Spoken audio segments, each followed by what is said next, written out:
Hey tennis fans, I'm Grace Carter and this is Tennis Now presented by Tennis Express. Tennis Express, order today and it ships today.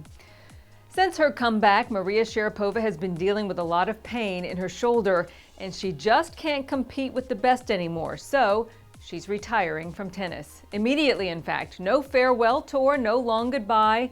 She's done. Sharapova has had a great career filled with a lot of success on and off the court.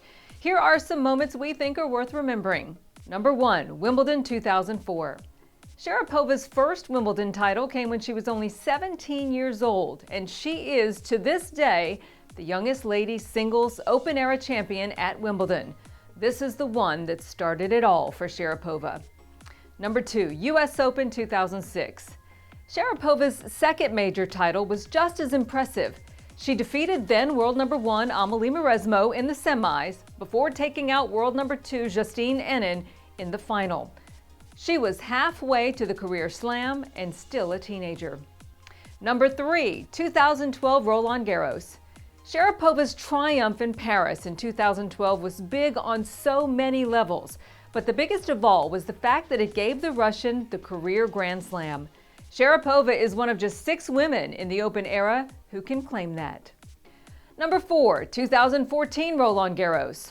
Sharapova's second title in Paris solidified her position as one of the greatest clay courters of her generation, even though she claims she doesn't like the surface. Number 5, she reached number 1 on August 22, 2005, moving past Lindsay Davenport for the first time and becoming the first Russian woman to reach number 1.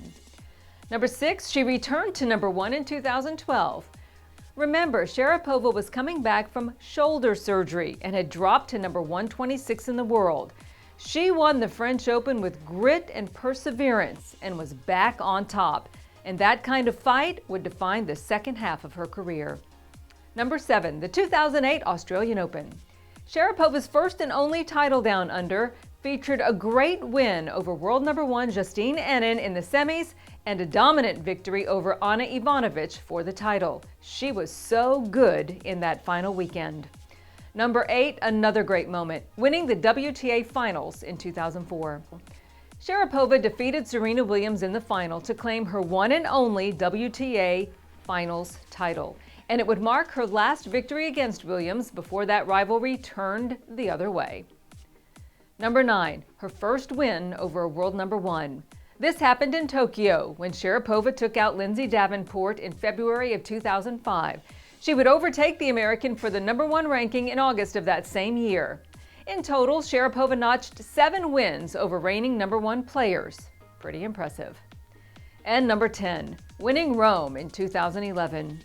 Defeating Samantha Stosur for the Rome title that year was the first premier title that Sharapova ever won on clay, and it proved to be the springboard to her triumphs at Roland Garros.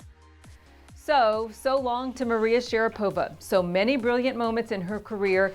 Kind of hard to believe it's going to be over at 32, but she has made her mark on the sport and has won the hearts of lots of fans. Thanks for watching, everybody. We'll see you next time.